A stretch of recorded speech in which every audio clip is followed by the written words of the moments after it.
So tell me about this podcast that you guys have started up. I mean, I think it's perfect for the mission that you guys have already had on the road of like, money making tips and just entrepreneurial ideas on the road. So tell me about the podcast. Like, how long y'all been working on it? I mean, y'all got a whole setup with the microphone. Like, this is a whole project.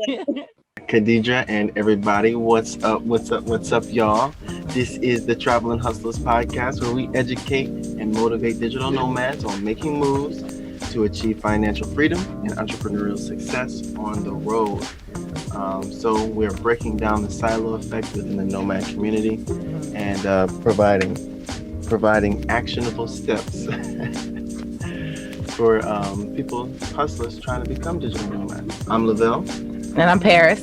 And we are introducing Kadedra Holmes. So could you give us a little bit about yourself and why you decided to choose van life? So hi, my name is Kadedra Holmes. You can follow, I'm the founder of Black Nomads Meat. Follow on Instagram at Black Nomads Meat, as well as my vegan educational Instagram page at Eat Fresh Veggies. So I've been living in my van for about coming on 2.5 years. I moved into the van in April of 2019, and I can't believe that it's already 2021. I moved into my van ultimately to save money, I'll be honest. There were a lot of other reasons, of course, being able to travel and to see the country and to, just have ownership of my own space without getting into debt and, asking. But I really just wanted to opt out, to be honest with you. I really just wanted to opt out of just paying rent, $1,200 rent every month, bills, and kind of just that rat race of making the same amount of money, but spending the same amount of money every single month. So what really encouraged me to get into van life was to, of course, cut down on my housing costs naturally and other bills that I have, which allows me the financial freedom to explore what I really want to do and invest in myself. So what really kind of boosted me into van life and what really keeps me into van life, in addition to the adventure and the travel, is that I'm giving myself the investment opportunity to, explore my dreams and to turn my dreams into eventually like support and sustainability for myself on the road. I really like the term opt out. Like, I never thought about that, but that's that box where you like, I'm opting out to pay rent. That is me. I don't want to pay rent anymore. I want to have ownership. I really like and I meant it too. I mean, it's a tiny home, but it really feels good to come home and feel like this is mine. Like, I own it. No one can take it away from me. You know what I'm saying? And when I really meant that I wanted to opt out of the system, like, I feel as if right now that I have accomplished that. Like, I decided that 2 years ago, and, I'm in a position where I don't really, besides your standard bills, like, you know what I mean? I'm not in the system in the standard way, if you will. So we do ask people coming on the podcast what their financial focus was when they decided to choose this lifestyle. Was it investing? Was it saving? Or was it making more money? I would definitely say investing. I saw this as a way to basically shift my income from costs to investments, basically, from spending money in the standard way of spending money on water and electricity and those standard bills that come with renting or owning a household, and shifting my finances from a cost perspective to an investment perspective and saying, okay, if I'm going to spend whatever, 100% of my income, let's say 60% of that is going to go towards my bills, and 40% goes towards investing in yourself, recreation, entertainment. Well, how can I shift those numbers where out of my bill, 70% of that money is spent on my my endeavors, and 30% is spent on my bills. You know what I mean? And not just doing that for van life, but continuing that mindset for as long as I can. Like, I'm in a van now, but eventually I do plan on living or exploring alternative housing options that allow me to operate in that kind of percentage where a majority of my income is being reinvested into myself. So, yeah. And what are some ways that you invest this money, whether it be money or time? What are some ways? Well, for starters, my overall career, van life is just a part of who I am. I'm a community activist and events organizer. As you all know, the 2021 Black Nomads meetup. um, so some of the ways that I invest my money and or time, I'll use them unanimously, is reinvesting it into myself, which is of the people. You know, for so many years, for 9 years of my career, I've organized meetups, protests, community activities, national and local campaigns, as well as just, social media, blogging, recipes, and doing tours, just promoting healthy eating. And it was always just for the people. So when I started van life, that fabric of who I am just moved into van life with me. And of course, I started Black Nomads Meet. So some of the ways that I invest into myself is investing into my life's purpose, which is, helping Black people explore alternative lifestyles, which in this case is traveling and it's van life. And I'm at a position right now where I want to be able to do this full time. And the only way to be able to do this full time is to, maintain a very cost effective lifestyle while using this platform to sustain myself.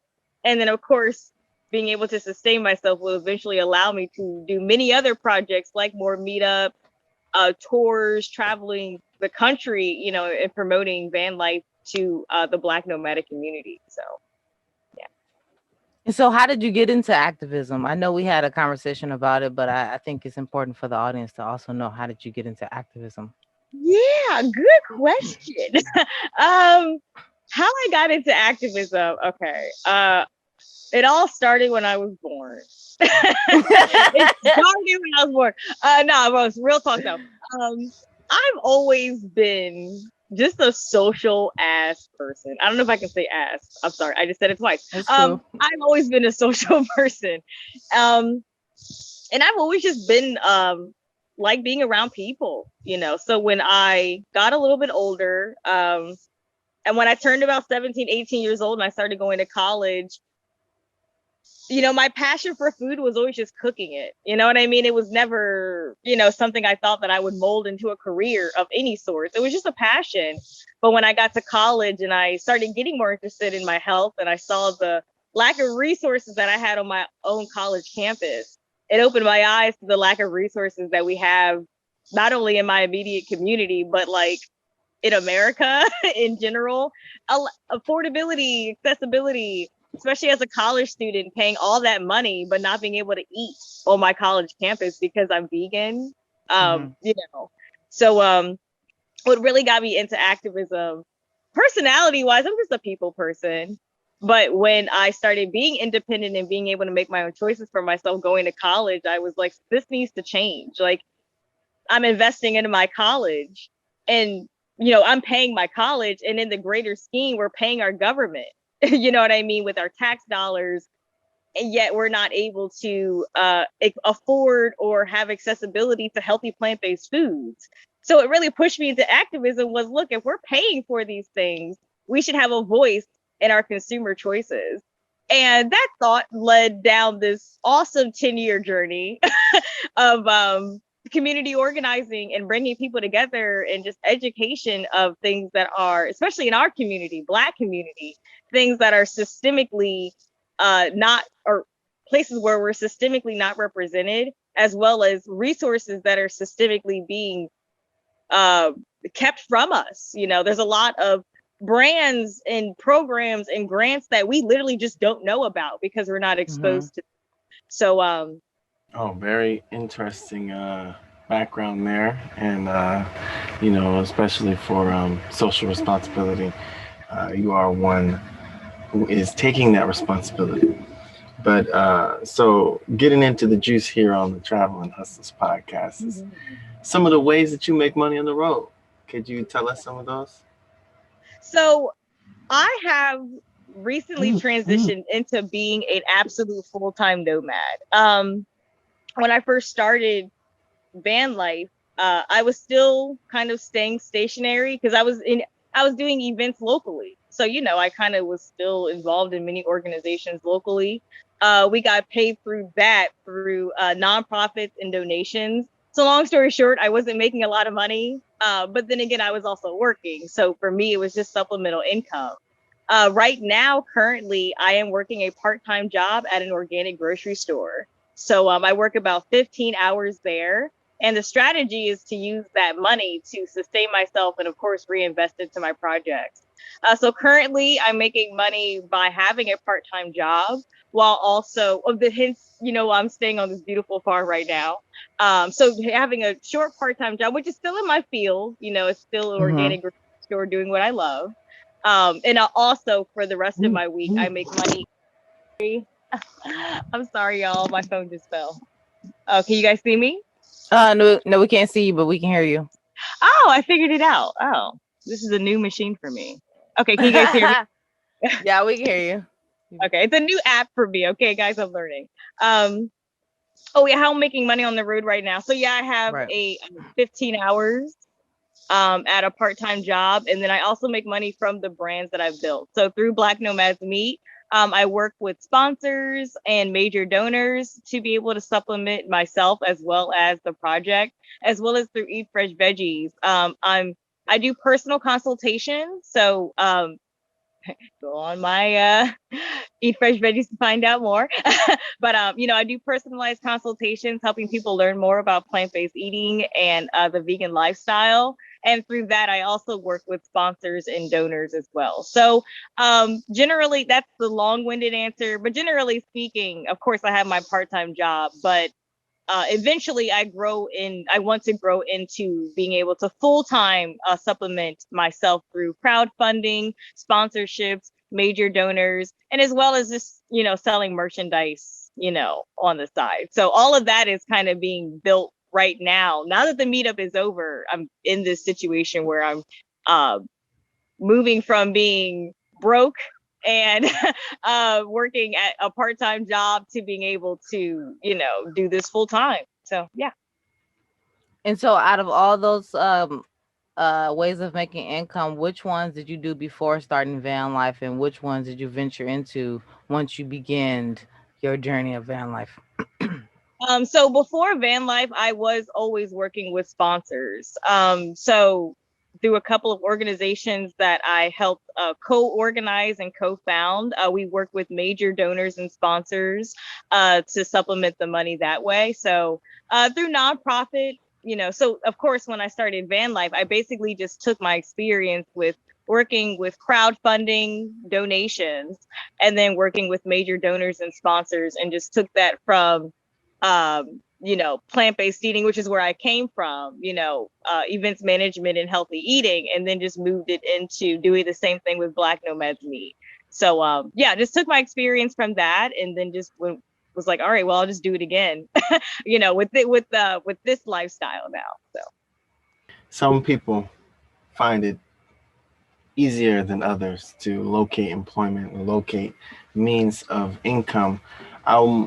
What I want to ask you is how would you describe the difficulty of making money on the road?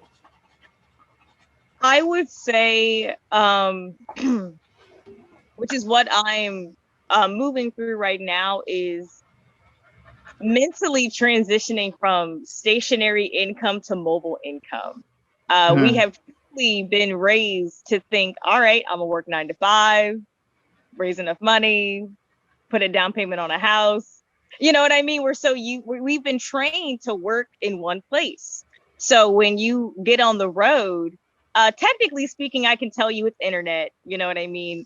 Hence right now, or, Wi-Fi internet. I can also say that it is, finding electricity, having the proper power hookup.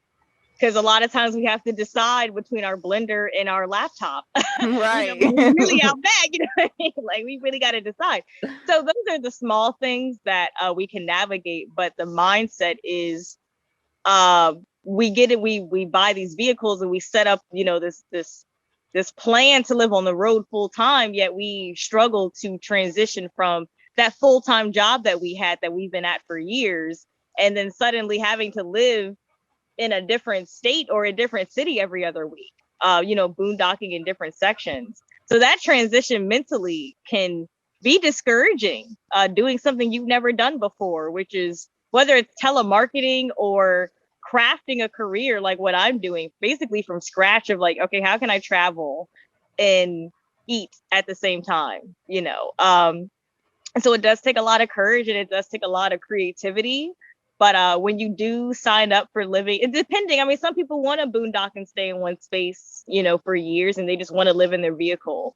But if your intention is to truly travel on the road, you really do have to decide, are you mentally ready to, not work at a desk, my desk is on the floor or it's at a campsite. You know what I mean? So there are a lot of mental adjustments that we have to get acclimated to when it comes to working on our computers all day long and not having a standard waking and sleeping hour. My workday starts at 6 a.m. and it doesn't end till midnight, but during the day, I'm not working the whole time. I'm going to do this, but then I'm going to go grab lunch. I'm going to go meet my friend, and then I'm going to go back to work for an hour. So those are just some adjustments that we have to make, decolonizing that way of working that we've been trained our whole school life. What is your earliest memory of money?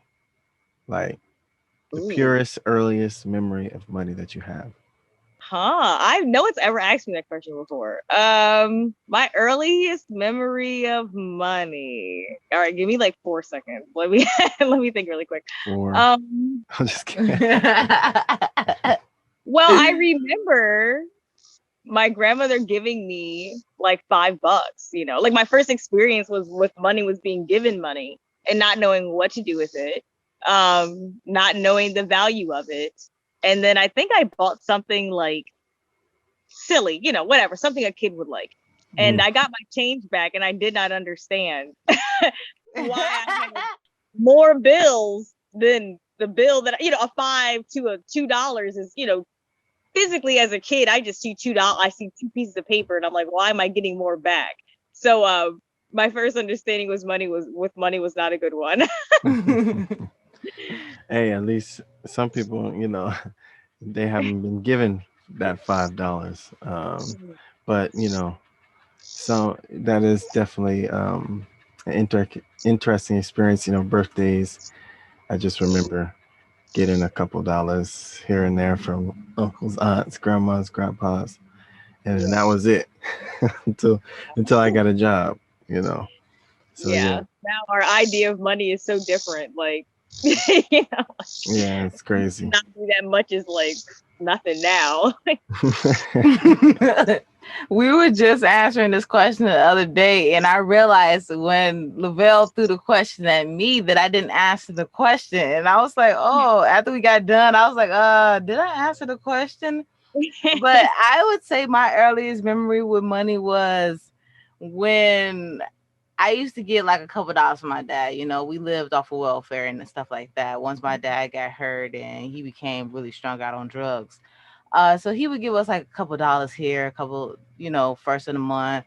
And I remember getting like a little, like, playing games with my sister. Like we was playing Pity Pack and Deuces Wild. Just basically call ourselves being at a casino, trying to make some extra dollars with some quarters. And I remember saving it. But when I woke up, it was always gone in the morning because my dad always ransacked my pockets for my money. So this memory was always funny to me because I remember always trying to make more money off the little money that I did have. Yeah. You was already trying to flip stuff. Already. And hide it. Yeah, hide it. 15 cents. It's a dog eat dog world out there. So of course we know know what you do, so you kind of did shout out your businesses, but we want to take the time to make sure people know exactly where to find you for your services. Again, my name is Kadedra Holmes. I am the founder of Eat Fresh Veggies, which is a vegan consulting and lifestyle travel brand. You can follow that at Eat Fresh Veggies. There you can find all kinds of services like my consulting options, as well as some merchandise that I have for sale recently. I'm also founder of Black Nomads Meet. Of course, follow Instagram, Facebook at Black Nomads Meet. And you can also visit our website at blacknomadsmeetup.org to get onto our mailing list, to be updated on all kind of events that we have planning up. We have a tour series that's coming. We have 2 more events that we're planning. Yeah, y'all, I got a whole bunch of stuff cooking. See, that's why I see y'all be like, where's Kadedra? That's because Kadedra's cooking, okay? Like, me and this laptop are like this. But yeah, of course, check out our website, get on our mailing list, to check out our blog, to check out all kind of projects that we have coming up. So yes, and of course, you can always email me. My name, Kadedra Holmes @gmail.com, which I'm sure you can find on my Instagram account. And yeah, DM me if you guys have any questions about veganism, about the vegan lifestyle, and of course about the Black van life nomadic experience.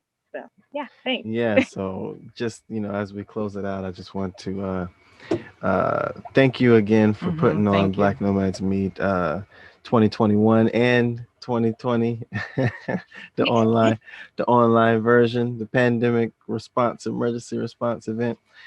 Yeah. But it's definitely a great experience with all the Black nomads being in one place. Not all of them, but many of them, and definitely interested to see how it scales and expands over the years. And hopefully we remain sponsors, and it stays looking up. So yeah. I mean, thank you guys. I mean, when I really say I balanced the books yesterday. I mean, not yesterday, last week. And I do like a weekly update on the finance budget. Literally every penny matters, and I cannot stress how literal that means. Like literally every penny matters. So you all sponsorship really does make a difference in everything from the food to the transportation to getting there to, I mean, literally like from A to Z, like every single dollar is counted. So you all sponsorship really does make a difference in the success and the implementation of not just the previous meetup, but there's other plenty opportunities that we can talk about how, or I mean, anyone that you think will be interested in just making it happen, because it really does take a village to put on these events and to bring people together and to make sure everyone has a really good time. So I do want to thank you guys for not just being supporters, but being friends and letting me call you and, you know what I'm saying, like tell y'all what's going on. So yeah, it really does make a difference in literally the existence of it. So I really do appreciate you guys, truly. So yeah. Cool. Thank you very much, everybody, for listening to the Travelin' Hustlers podcast, where we discuss how digital nomads make money. The podcast that we decided to do, Travelin' Hustlers, is about breaking down the silo effect in the nomad community, providing implementable and actionable ideas to hustlers trying to become digital nomads. So I want to ask everybody a question, which I ask every time. What's your next move? What are you doing to forward your financial freedom goals? Peace out, y'all. Later.